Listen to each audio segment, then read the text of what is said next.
Here we are on Excel. Maybe you blasted through Word, and that's good. And now we got to Excel and you screeched on your brakes. But there's no need really, because there are so many similarities between the two programs, you'll be surprised. Here are the things we'll be learning in Excel 1. There are several links here of things to read, and then there are also videos coming up that will help you out. Notice down at the bottom, just like a Word document has many pages, an Excel document has many worksheets, and we can click on any of the worksheets to get over to that worksheet. You see? Okay, so that's where we start. We always start with what we're going to learn. Let's click over on the formatting worksheet now. And you notice that I gave you a bunch of videos to watch. I'm telling you, if you watch the videos, they're so short, 3 minutes, 1 minute. If you watch the videos, it's going to help you a lot. In order to activate these links, you'll have to click in what is column A here. Don't click over here because it's not really there. Notice that you have the hollow cross for your mouse pointer. It's only over here in column A that you have the hyperlink. Hold on just a second. Let me crank up the zoom. That will make things easier for us. There we go. That's a lot better, isn't it? Now all we're going to do here is play around with the software and see how to make it work. And I gave you a reminder about those mouse icons, and I had you do a little practice here. So you remember that to get the move the contents of the cell, you don't use the hollow cross and click in the middle in the center. If you want to move it, you get the four-headed arrow on any of the borders, and then you click and drag, and notice that the tooltip is showing you that we're moving it.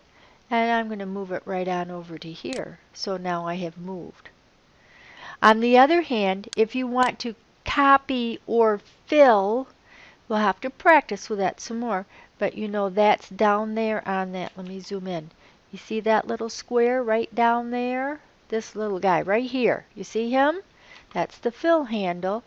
And if you get the crosshairs by putting your mouse over the fill handle, then you can copy. The way I have this one, you'll just copy the same information over and over. I can also tell the computer to make me a series. I teach it how to do the new thing by making 2 of them. So I taught the computer 1, 2, buckle my shoe doesn't come next. It's 3, 4 that comes next. Then select the 2 of them and use the crosshairs to drag across. And you'll see that I am continuing the series. Now, we're going to go up to the ribbon up here. We're on the Home tab, and we're in the Font group. And we're going to pretty much, on this worksheet, make our way right through there and practice everything. So here's a little note about cell borders that you can read about. That might be interesting for you. But here, this is the section that we're working on. Let's make this 16-point font, so I'll just click on it and go up and choose 16, or you could do the Grow Font button if you wanted. And here's bold. I'm doing this quickly because you can always rewind and watch it over.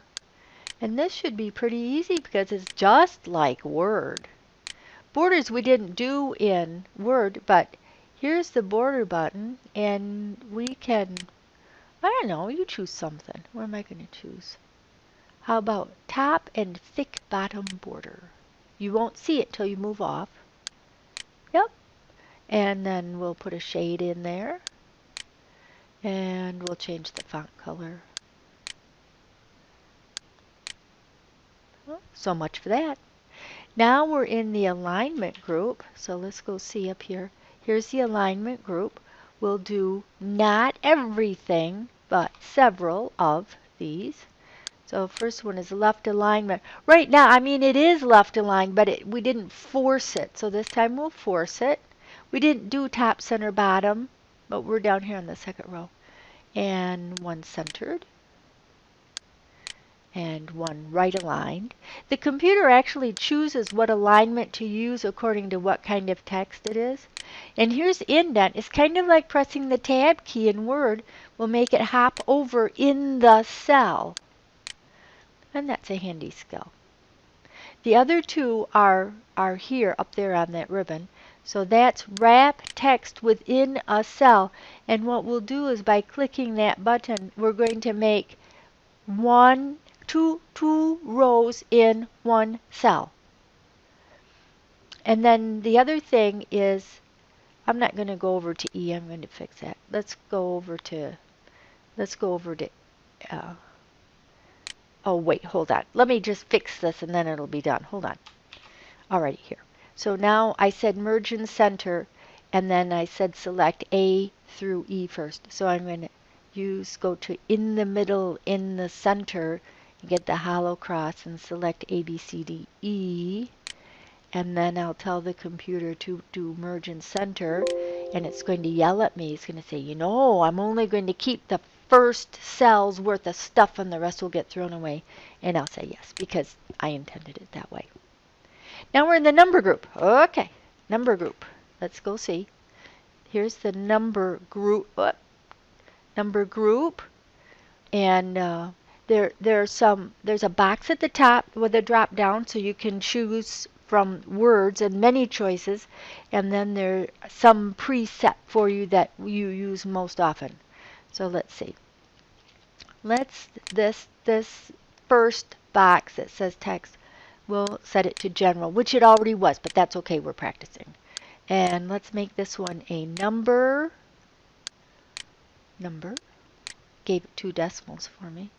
Currency means money, so I'm going to set this to currency format.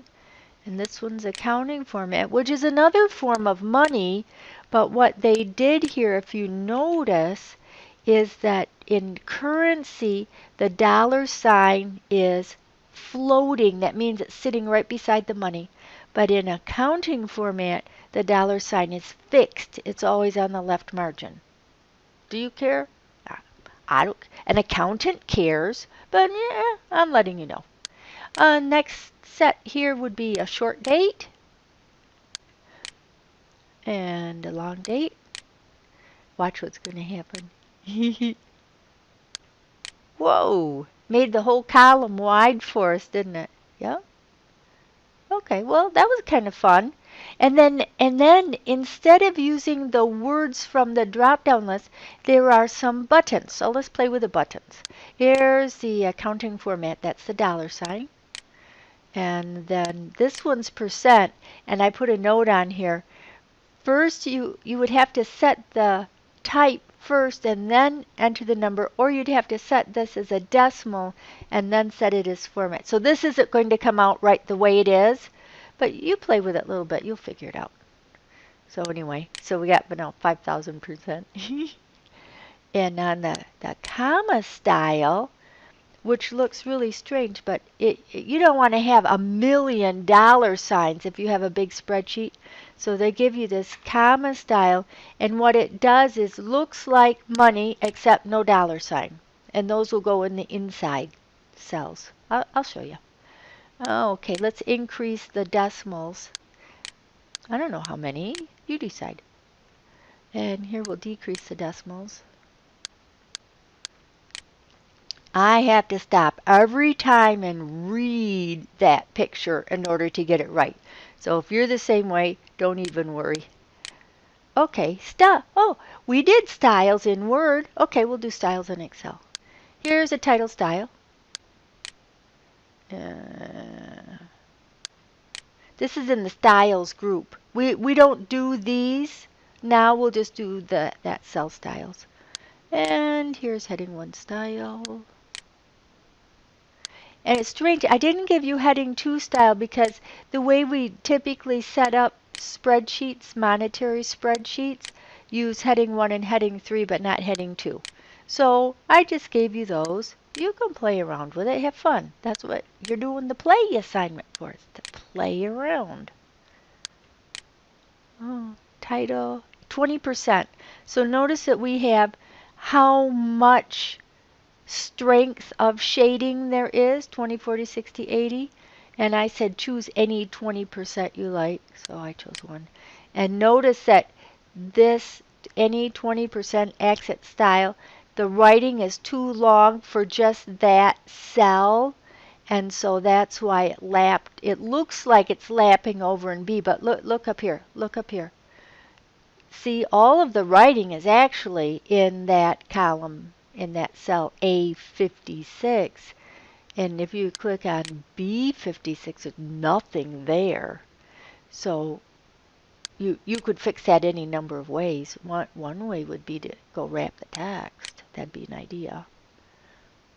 There are lots of ways to do it. So that's all there is to this worksheet, and then you'll continue next on the formulas and functions worksheet. And I gave you a couple of more little videos to watch, and let me see, and we'll continue from there.